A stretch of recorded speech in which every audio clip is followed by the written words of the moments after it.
आपने कभी ऐसा सोचा है कि कुछ लोग पैसों को बहुत समझदारी से मैनेज करते हैं और कुछ लोग पैसों के लिए जूझते रहते हैं?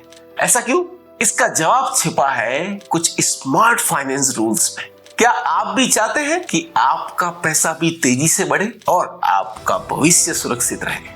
तो यह वीडियो आपके लिए बहुत इंपॉर्टेंट है और इस वीडियो को आप अंत तक जरूर देखिएगा, जिन्हें फॉलो करके आप अपनी आर्थिक स्वतंत्रता को आसानी से हासिल कर सकते हैं, यानी आप फाइनेंशियल फ्रीडम हो सकते हैं।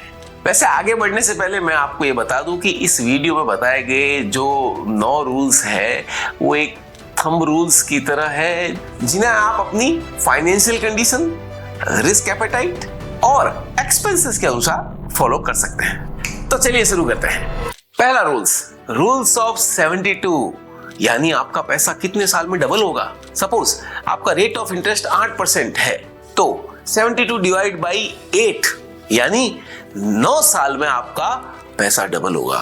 और अगर रेट ऑफ इंटरेस्ट 12% है तो 6 साल में पैसा डबल हो जाएगा। यह रूल आपके इन्फ्लेशन और कर्ज पर भी लागू होता है। सपोज आपने क्रेडिट कार्ड पे 18% ब्याज से आपको कर्ज मिला है तो 72 डिवाइड बाई 18 यानी 4 साल में आप डबल पैसा चुकाएंगे।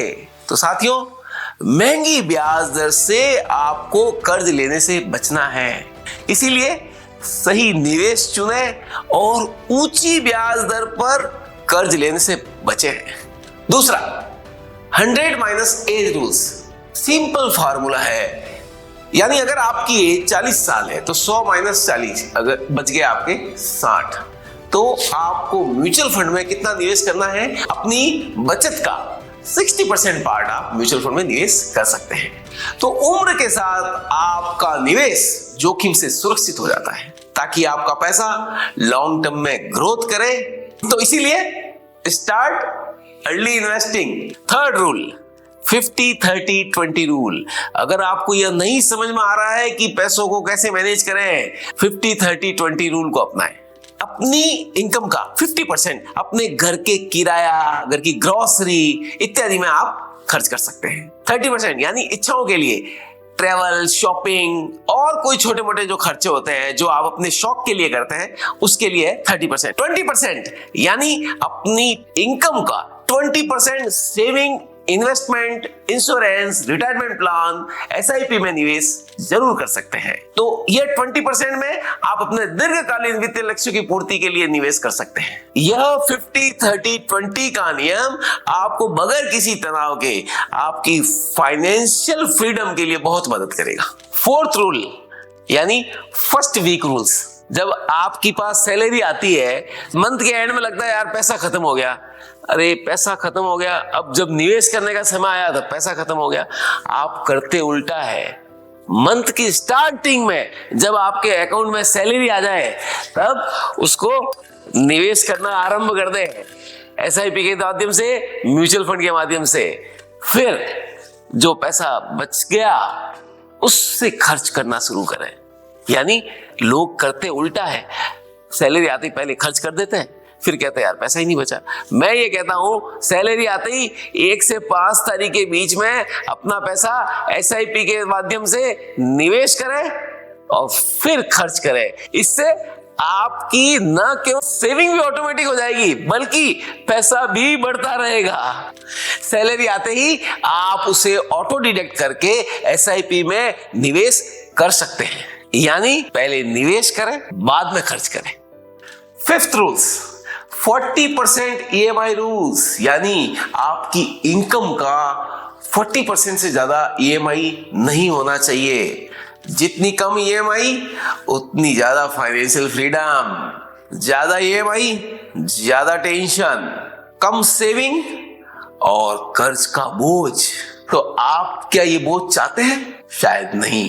अपनी EMI को कम करें और फाइनेंशियली फ्री रहें। 6th रूल यानी 6x इमरजेंसी फंड रूल।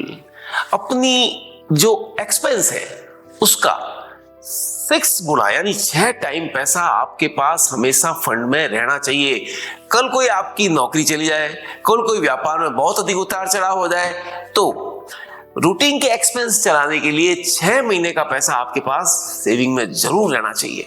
मान लीजिए आपका एक्सपेंसेज 50,000 रुपए है, तो आपका 6 महीने का करीब करीब 3 लाख रुपए आपके पास सेविंग रहना चाहिए एज एन इमरजेंसी फंड। और यह इमरजेंसी फंड आप किसी भी म्यूचुअल फंड की ओवरनाइट फंड या लिक्विड फंड में रख सकते हैं, जहां पे जरूरत पड़ने पर आप तुरंत पैसा विड्रॉल कर सकते हैं। 7th रूल यानी 20x टर्म इंश्योरेंस रूल। अगर आपके ऊपर परिवार डिपेंडेंट है, कमाने वाले परिवार में आप अकेले हैं, तो आपकी इनकम का 20 गुना टर्म इंश्योरेंस होना सबसे ज्यादा महत्वपूर्ण है। सपोज आपकी इनकम 10 लाख रुपए है, तो आपका टर्म इंश्योरेंस कम से कम 2 करोड़ रुपए होना चाहिए। जब आप जीवन में ना रहे परिवार के लिए, तब यह पैसा आपके परिवार को फाइनेंशियल सिक्योरिटी प्रदान करता है।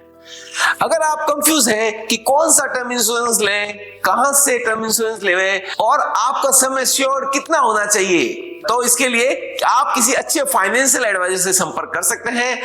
अदरवाइज यहां नीचे दिए गए नंबर पर जाकर आप मैसेज करके भी जानकारी ले सकते हैं।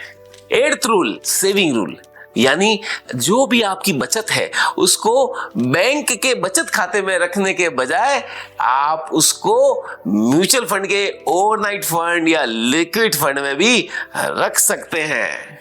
9th रूल 25x रूल यानी अगर आप अपना बेहतरीन रिटायरमेंट चाहते हैं, तो अपने सालाना खर्च का करीब 25 गुना रिटायरमेंट कॉर्पस जरूर होना चाहिए। सपोज आपका अगर साल का खर्चा 10 लाख रुपए है, तो आपका रिटायरमेंट का फंड 2.5 करोड़ रुपए होना चाहिए। तभी एक बहुत ही आप आरामदायक और लग्जरियस रिटायरमेंट लाइफ जी सकते हैं। तो इस तरह से रिटायरमेंट प्लानिंग करने से आप अपना रिटायरमेंट का जो जीवन है टेंशन फ्री होकर आरामदायक जी सकते हैं।